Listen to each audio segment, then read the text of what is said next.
감사합니다. 오늘은 인생길을 걷다가 라는 제목으로 하나님의 말씀 증거하도록 하겠습니다. 사람이 인생을 살다 보면 여러 가지 상황에 접하게 됩니다. 때로는 언덕을 오르기도 하고 때로는 내리막길을 만나기도 합니다. 즐거운 상황이 있고 또한 고난의 상황들도 있습니다. 생로병사라고 하는, 그리고 희노애락이라고 하는 사람들이 갖고 살아가는 상황입니다. 그때 믿음의 사람들은 어떻게 대처하고 어떻게 헤쳐나가야 될까? 오늘 야고보 사도가 말씀하는 그 말씀에 여러분들이 귀 기울이시기를 간절히 바랍니다. 야고보 사도는 믿음을 행동하는 믿음, 믿음은 행동해야 된다라는 것을 쭉 말씀해 주고 있다가 이 결말부에 와서는 야고보 사도가 다른 얘기보다 무엇을 얘기하냐면 이럴 때 너희들은 기도하고 찬송하고 기도해라 라고 얘기합니다. 고난당한 자가 있느냐? 즐거운 자가 있느냐? 병든 자가 있느냐? 이렇게 해라 라고 얘기해요. 그 행동은 다른 게 아니라 기도하라는 겁니다. 기도하라. 오늘 그 말씀을 따라 여러분들이 같이 한번 고민하시고 여러분들의 삶을 돌이키시는 우리 성도님들이 되시기를 바랍니다. 인생의 길을 걸어가다 보면 막막한 순간들이 찾아오기도 합니다. 터널같이 어둠 속에 쌓일 때도 있고 안개와 같은 길을 지나갈 때도 있습니다. 넓은 길도 있고 좁은 길도 있습니다. 그 상황에 오늘 이 야고보 사도가 먼저 얘기하는 것은 이겁니다. 고난당할 때라고 얘기해요. 첫 번째로 고난당할 때. 오늘 세 번역 말씀에는 이렇게 되어 있습니다. 5장 13절 앞부분에 세 번역. 여러분 가운데 고난받는 사람이 있습니까? 그런 사람은 기도하십시오 라고 얘기합니다. 인생길을 걷다가 고난이 찾아올 때 기도하라고 얘기하는 거예요. 고난 없는 사람 없습니다. 세상에 고난 없는 사람이 어디 있겠어요? 어려움 당하지 않은 사람이 어디 있겠어요? 예수 믿는다고 항상 탄탄대로를 겪고 그러지 않아요. 정말 평안해 보이는 사람, 잘 살고 아무 걱정과 고민이 없는 사람, 그런 사람도 보면 그 안에 고난들이 지나왔거나 지나가고 있거나 항상 그 고난과 함께 있었다라는 거죠. 바울 사도는 쉬지 말고 기도하라 라고 얘기를 하는데 오늘 이 야고보 사도는 특별히 고난이 찾아올 때 기도하라 라고 말씀합니다. 정말 당연한 일인데도 불구하고 고난이 찾아오면 기도하기가 쉽지는 않아요. 기도가 잘 안 되는 경우가 많아요. 오히려 기도보다는 원망과 불평이 빠르고 염려와 걱정들이 앞서는 것이 우리의 삶입니다. 누구나 그래요. 겪어보면 고난 중에 있으면 그때 어떻게 기도가 나오냐? 기도가 잘 안 나와요. 형식적인 기도하고 당장 내 눈앞이 캄캄하고 답답한데 고난들이 어렵고 힘든데 기도가 나오냐? 기도가 잘 안 돼요. 사실입니다. 그럼에도 불구하고 오늘 야고보 사도가 실천을 강조했다면 그 사도가 뭐라고 얘기하냐면 그래도 고난 받을 때, 고난 당할 때 기도하라라고. 기도하십시오. 어떻게 보면 쉬지 말고 기도하는 것보다 더 힘든 것 같아요. 가만히 평안할 때는 그래 기도할 수 있어요. 근데 어려움이 닥쳐오면 기도가 잘 안 나오는 거예요. 그렇다고 생각해보면 다른 방법이 있느냐? 걱정하고 염려하면 그 고민들이 해결되나요? 그 고난들이 없어지나요? 그렇지 않는다는 거죠. 제가 서울에 있었을 때 노숙자분들 이렇게 보면 그분들은 걱정이 없고 고난이 없겠어요? 근데 그분들이 교회마다 돌아다니면서 500원, 1000원 받아서 뭐 하느냐? 괴로움을 잊기 위해서 맨 술을 그렇게 드세요. 그럼 술 먹으면 그 고난이 끝나요? 그래 봐야 끝나고 오는 허탈감? 독스림? 예? 인생은 점점 망가져 가잖아요. 그런다고 해결이 되지 않아요.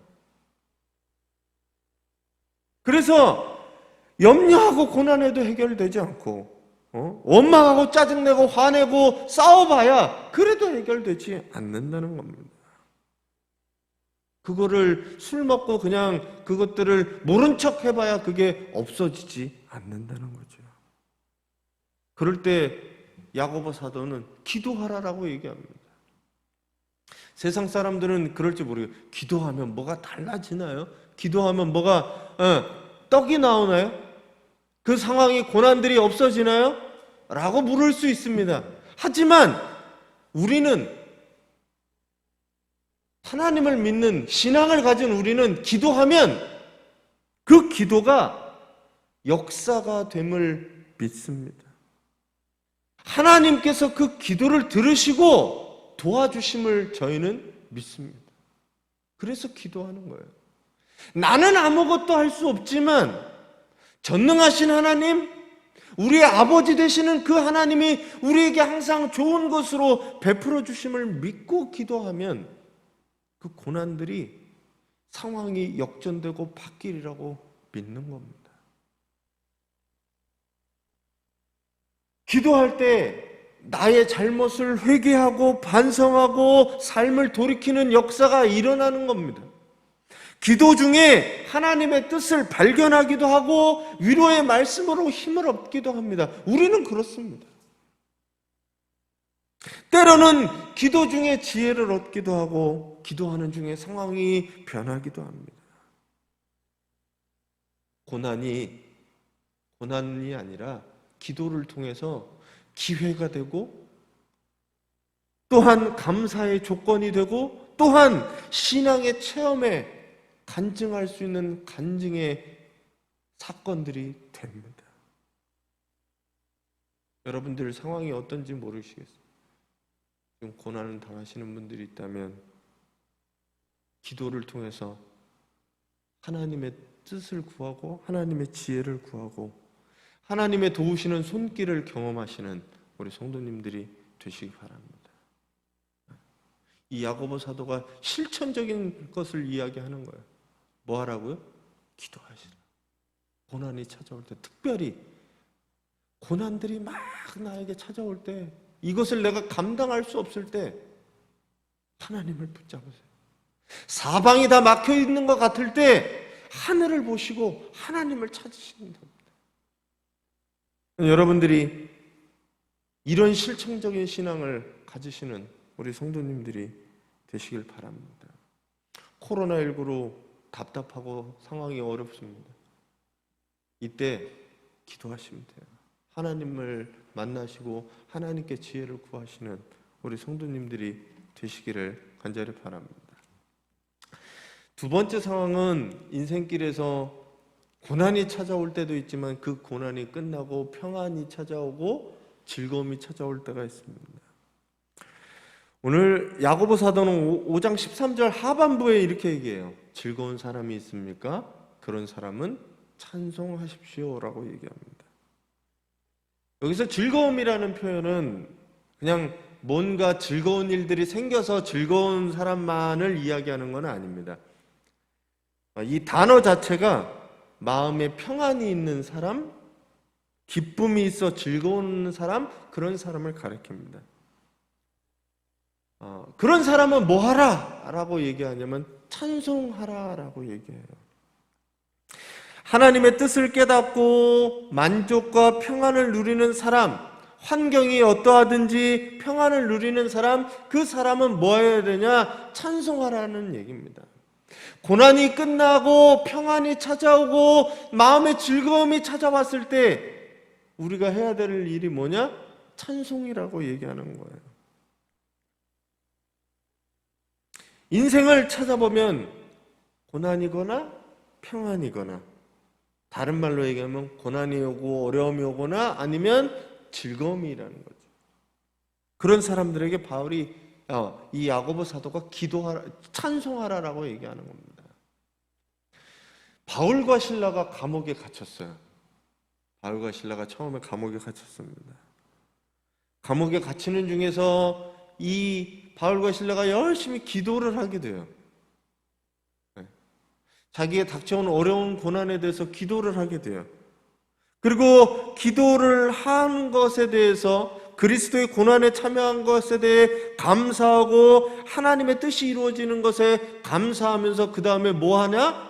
찬송으로 변합니다. 감옥에서 이 사람들은 상황이 변한 게 아니에요. 감옥에서 기도하다가 찬송할 때 비로소 어떤 사건이 일어나느냐? 감옥문이 열리게 되는 사건이 일어납니다. 고난 중에 즐거워할 수 있는 사람들이 있다라는 거예요. 믿음의 사람들은 상황에 굴복하지 않고 상황에 지배되지 않고 그 상황을, 고난의 상황을 즐거움의 상황으로 바꿀 수 있는 사람이 믿음을 가진 사람이라는 거죠. 그리고 그 즐거운 상황에서 우리는 뭐 해야 되냐? 찬송하라는 거예요. 하나님을 찬양하라. 즐거울 때 찬송하는 것이, 우리가 그냥 즐거운 일이 생기고 기쁜 일이 생기고 설거지할 때 그냥 흥얼흥얼대는 게 찬송이 아니라 내 마음에서 우러난 찬양들이, 하나님에 대한 감사와 찬양들이 있어야 한다는 거죠. 어떻게 보면 사람이 잘 되고 즐거움이 반복되고 계속될 때, 승승장구할 때 하나님을 잊어버리게 됩니다. 감사를 잊어버리게 돼요. 더 큰 것들을 요구하고 더 큰 것들을 바라게 되죠. 그때 기억해야 될 게 뭐냐? 하나님을 기억하고 찬송하라는 거예요. 내게 주신 은혜, 내게 주신 즐거움, 내게 주신 평안들이 어디서 시작됐는지 돌아보고 하나님을 생각하며 하나님께 영광을 돌리라라고 얘기하는 거예요. 고난이 나에게서 하나님께서 걷어가셨다면, 거기서 지켜주셨다면, 그것을 기도했다면 그것에 감사할 줄 아는 사람들이 되어야 하는 겁니다. 여러분들 삶에 이 기도와 찬송이 넘쳐나시기를 간절히 바랍니다. 힘들고 어려울 때 기도하고, 그래서 마음의 평안들이 찾아올 때 하나님을 찬송하는 우리 성도님들이 되시기 바랍니다. 마음에서부터 우러나와서. 제가 군대에 있을 때 그런 일이 있잖아요. 군대에 있을 때 막 군가들을 막 배우고 그래요. 어느 날 생각해 이렇게 돌아보면 식판을 닦다가 뭘 하고 있냐면, 제가 군가를 부르고 식판을 닦다가 나도 모르게 흥얼흥얼 대는 게, 군가를 이거 뭐 하는 짓인가 그랬어요. 군가를 이러고 있나. 나도 모르게 그 즐거움에 젖어서 그 흥얼거리는 흥얼거림이 나오는 거예요. 저는 여러분들의 삶에 하나님을 찬양하는 게 그냥 이렇게 스며들어서 내가 의식하든 의식하지 않든 하나님에 대한 감사, 하나님에 대한 찬양, 그리고 날마다 항상 기뻐하며 즐거움이 여러분들 삶에 가득하시기를 간절히 축원합니다. 그래서 찬송이 우리 입에서 끊이지 않았으면 좋겠어요. 쉽지 않겠지만 날마다 감사하고 날마다 찬송으로, 감사의 찬송, 하나님께 대한 영광을 돌리시는, 그리고 그 즐거움들을 이웃과 같이 나누시는 성도님들이 되시기 바랍니다. 찬송은 혼자 할 때도 있지만 같이도 가능하거든요. 즐거움도 나누고 어려움도 나누고, 그게 바로 찬송이 될 수 있습니다. 여러분들 삶에서 찬송이 끊이지 않는 삶이 되시기를 간절히 바랍니다. 오늘 세 번째는 병들었을 때, 사람의 고난이 찾아오고 그랬을 때 가장 이 야고보 사도가 얘기하는 게 병들었을 때입니다. 똑같이 세 번역으로 보면 이렇게 되어 있습니다. 여러분 가운데 병든 사람이 있습니까? 그런 사람은 교회 장로들을 부르십시오. 그리고 그 장로들은 주님의 이름으로 그에게 기름을 바르고 그를 위하여 기도하여 주십시오. 이렇게 되어 있습니다. 자, 여기서 병든 사람에 대한 이야기가 두 가지 해석이 있어요. 하나는 육체의 질병을 이야기하는 것이냐, 하나는 영적인 질병을 이야기하는 것이냐라는 이 두 가지 해석이 있습니다. 기본적으로 신학자들은 이 두 가지 해석이 모두 다 옳다라고 얘기합니다. 예. 왜냐하면 기름을 바르는 행위는 이 육체적인 것에도 가능하고 또한 더불어 육체와 정신은 나눠지지 않거든요. 영적인 병든 뒤에 보면 죄를 사하해 준다라고 얘기하잖아요. 예? 그렇게 보면 영적인 병듦까지도 이야기하는 게 오늘 말씀이에요. 병든 것, 연약한 것이라고 얘기하면 육체적인 병, 영적인 병 모두를 이야기하고 있습니다. 그래서 여기서 볼 때 영적으로 힘든 사람 아니면 육체적으로 힘든 사람은 교회 장로들을 부르라고 얘기해요. 교회 장로들은 교회 지도자를 얘기합니다. 목사와 교회 장로님들을 이야기합니다. 먼저 된 선배들 그리고 신앙이 오래된 분들에게 기도를 요청하라는 거예요. 그리고 그 장로님들은 목사와 장로들은 가서 뭐 하려 하느냐? 기름을 바르고 기도해 주라는 겁니다. 기도를 도와주라는 얘기예요. 네.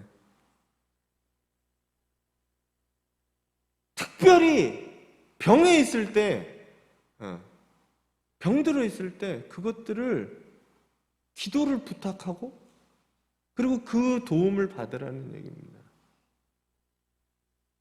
네. 제가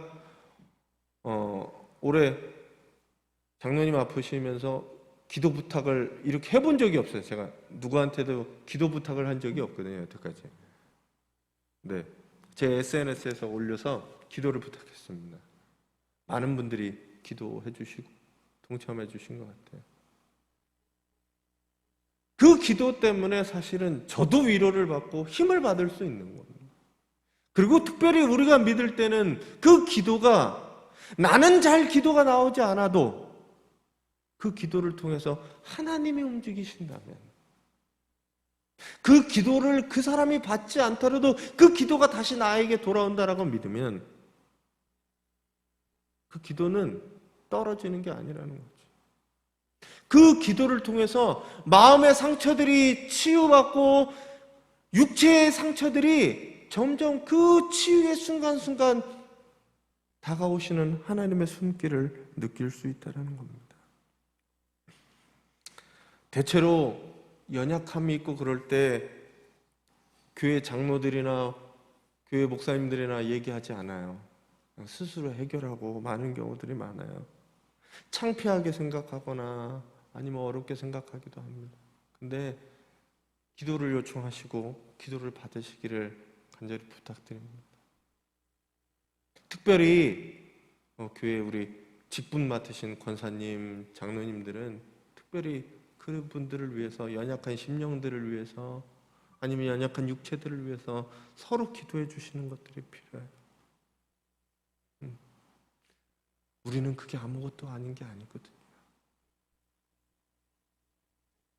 그래서 육체의 질병 그리고 영적인 마음의 혼란들이 있을 때 장로들을 택해서 지혜를 구하고 그리고 그분들에게 기도를 요청하는 겁니다.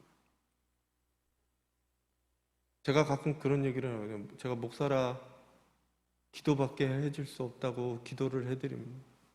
저는 최고의 제가 할 수 있는 일들을 한다고 생각합니다. 무슨 일이 생기셨든지 기도를 요청하세요. 어려운 일들이 생기고 마음에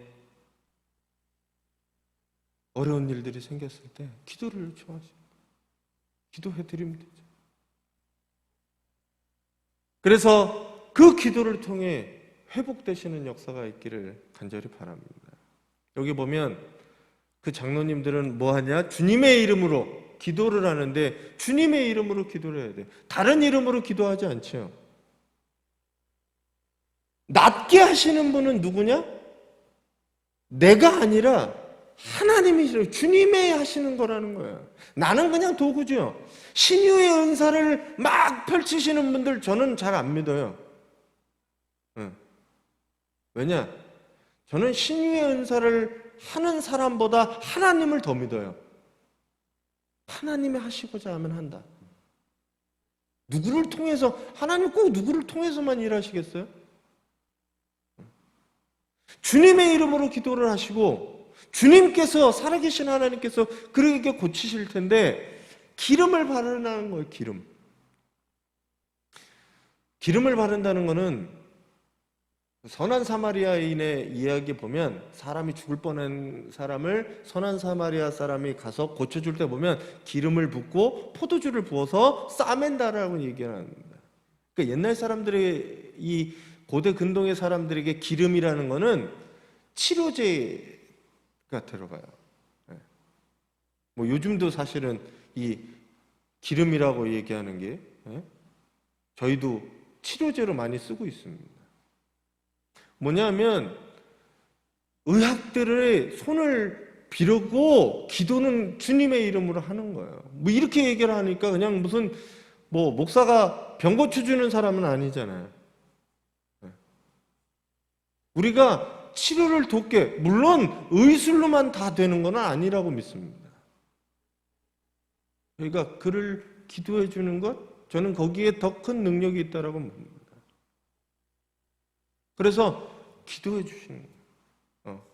병원에 가실 때 가실 때 기도 부탁하고 가시면 돼요. 또한 16절에 보면 이렇게 얘기합니다.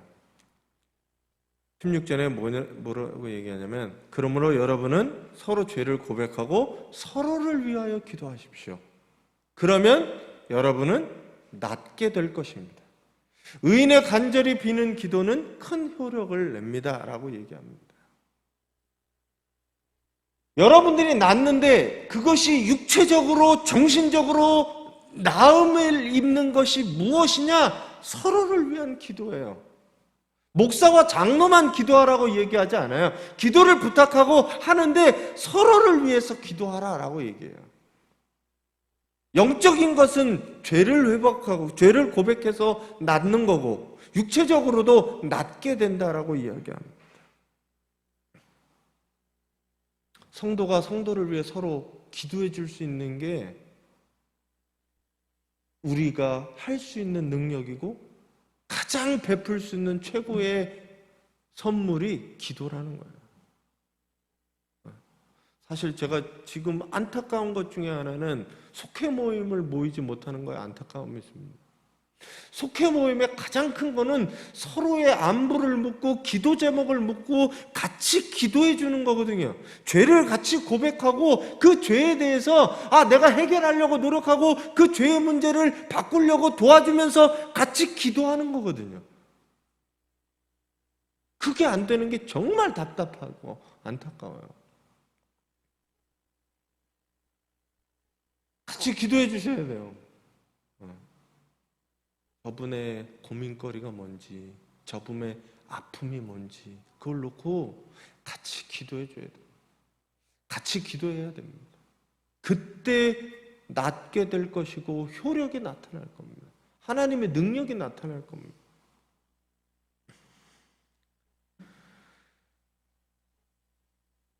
이것들을 생각하시는 우리 성도님들 되시기 바랍니다. 제가 전화드리라고 말씀드렸는데 전화해서 안부도 묻지만 기도 제목들을 물으시고, 저는 사실 저 뒤에 기도 제목을 써주시는 분들이 아무도 안 계세요. 기도 제목을 서로 나누고 기도 부탁하고, 그리고 남에게 기도 부탁하고 본인이 기도 안 할 수 없거든요. 기도가 여러분들 가운데 넘쳐나시기를 간절히 바랍니다. 여러분들 삶의 가운데 고난들이 있으시면 기도하시면 될 것 같아요. 즐거운 일이 있을 때 감사하시고 찬송하시면 될 것 같아요. 그래서 기도를 멈추란 얘기는 아니에요. 거기 안에 기도가 녹아져 있으니까. 그리고 또한 병중에 계신 분들은 하나님께 맡기면서 기도하시고, 또 의술에 약도 쓰고 병원도 가고 의술에 힘을 입고, 또한 기도를 통해 하나님의 도우시는 그 손길들을 느끼시는 우리 성도님들이 되시기를 간절히 바랍니다.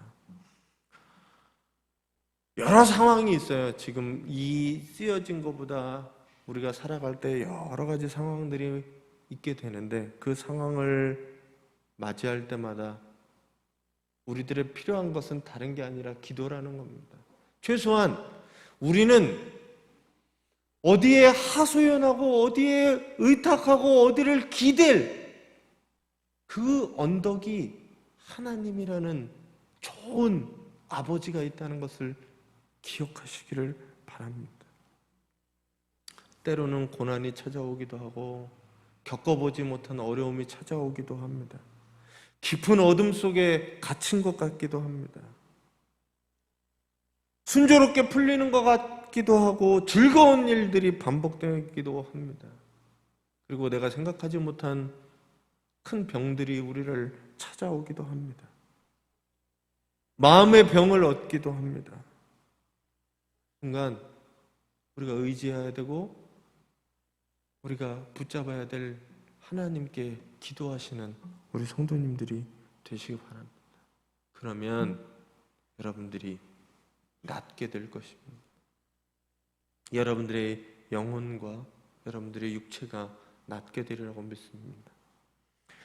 고난 가운데도 기도하고 즐거운 중에 찬송하며 영과 육이 연약한 가운데 초청해서 기도하고 서로를 위해 기도하고, 그럴 때 기도의 역사가 일어납니다.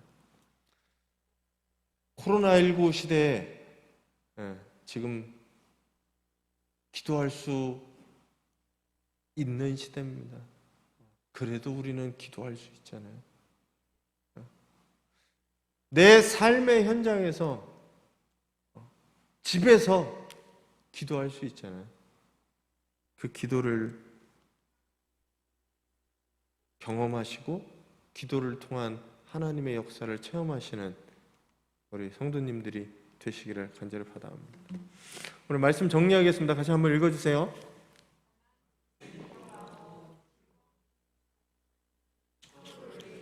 네, 고난 중에 기도하고 즐거운 중에 찬송하고 서로를 위해 또 기도하고 중보하는 우리 성도님들이 되시기 바랍니다. 우리 같이 기도하겠습니다.